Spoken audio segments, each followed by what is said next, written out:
Hello everyone, this is Lulu. Hey, there is nothing more satisfying than a perfect bread pull.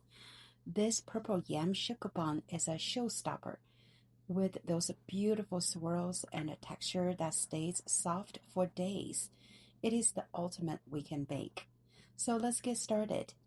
First, we're making our signature filling by combining cooked purple yam and condensed milk into a smooth, sticky paste. This is the heart of our bread.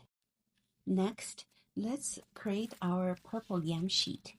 Fold two pieces of parchment paper into identical rectangles.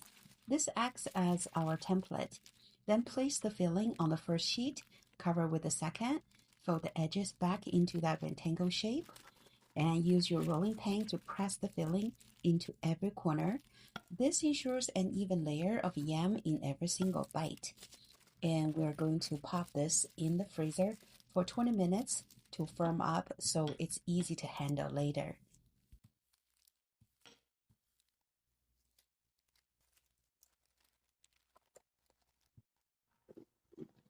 Now let's get the dough started. Drop all your ingredients into the mixing bowl. So I put the exact measurements on the screen here, also included in the description. I'm making 2 loaves today, so I doubled all ingredients. I'll start on speed 3 to 4 for about 5 minutes just to get everything combined.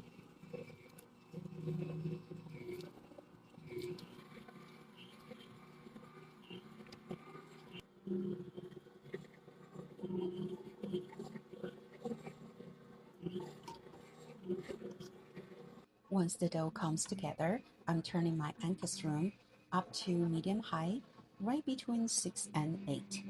I'll let it knead for about 6 minutes to really build that gluten. Okay, time for the window pane test. I've stopped the mixer and stretching out a small piece of dough. Looks like it developed some great transparency and elasticity, but if you look at closely at the break, the edges are still a bit jagged and not quite smooth yet.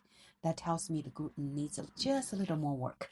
Dropping it back and then knead for another 2 minutes to get that perfect finish.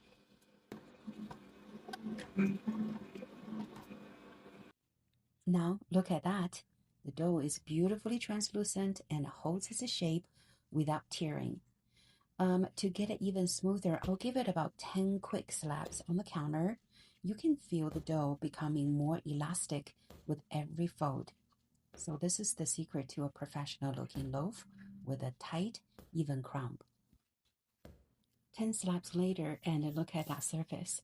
Silky, smooth, and full of life. I'll wrap this up and pop it in the fridge for 20 minutes rest. So this relaxes the gluten, which is the secret to getting those wide, even rectangles for our purple yam filling. After a quick 20 minutes chill, our dough is much easier to handle. I'm rolling this out into a big rectangle to create a home for our purple yam filling. It doesn't need to be a perfect shape as long as it's large enough to fold over. I love this part. You can actually hear the air bubbles popping. That's exactly what we want for a smooth Shokupan texture.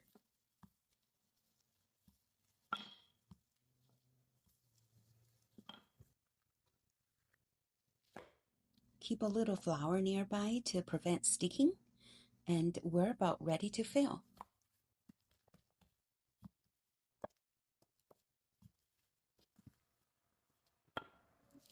Layer that vibrant yam sheet on top and wrap the dough around it from all 4 corners. Seal the edges tight.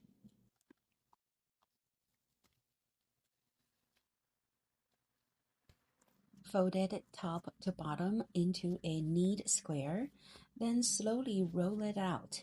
We're being gentle here, just releasing those last air bubbles to ensure our purple swirls are consistent and beautiful.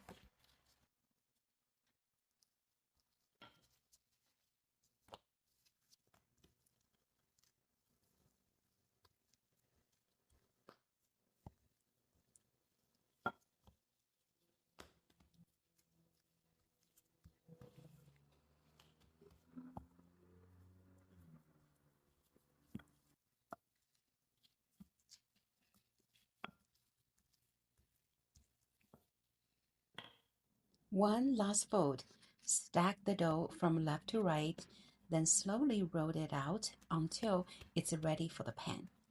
And since I'm using a 1.5 king milk bread mold, I'm rolling my dough to a width of about 4.5 inches. You want it just a hair smaller than the mold.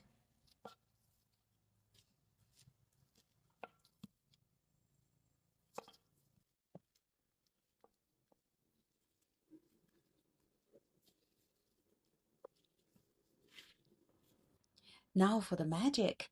Start slicing the dough just below the top edge, leaving that top part intact.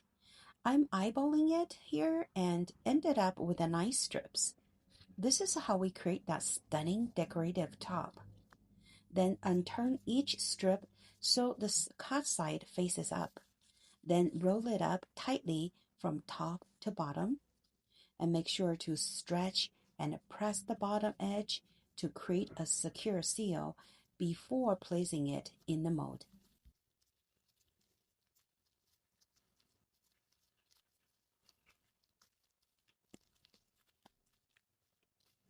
Cover up and let it rise until it fills about 85% of the baking mold. And look how beautifully these have puffed up. They are filled about 85% of the baking molds after resting for an hour. I used the proofing setting on my oven to give them that extra boost. If your kitchen is a bit chilly, this is the best way to ensure a steady, even rise before we head into the oven. A light coating of egg wash is the secret to the beautiful bakery style crust. They are finally ready for the oven. Into the oven they go at 330 Fahrenheit, 170 Celsius, right at the 12 minutes mark, sliding them out quickly to add a tinfoil tint. This is the secret to getting a fully baked loaf without over browning that beautiful golden top. After 30 minutes, give the mold a firm tap on the table. This releases the steam and helps the bread slide right out. Look at that, it falls perfectly onto the cooling rack every time. Just look at that vibrant purple color and those stunning swirls. It's light, airy, and it smells incredible. If you enjoyed this journey, please give this video a thumbs up and subscribe for more. Happy Friday and happy baking, everyone!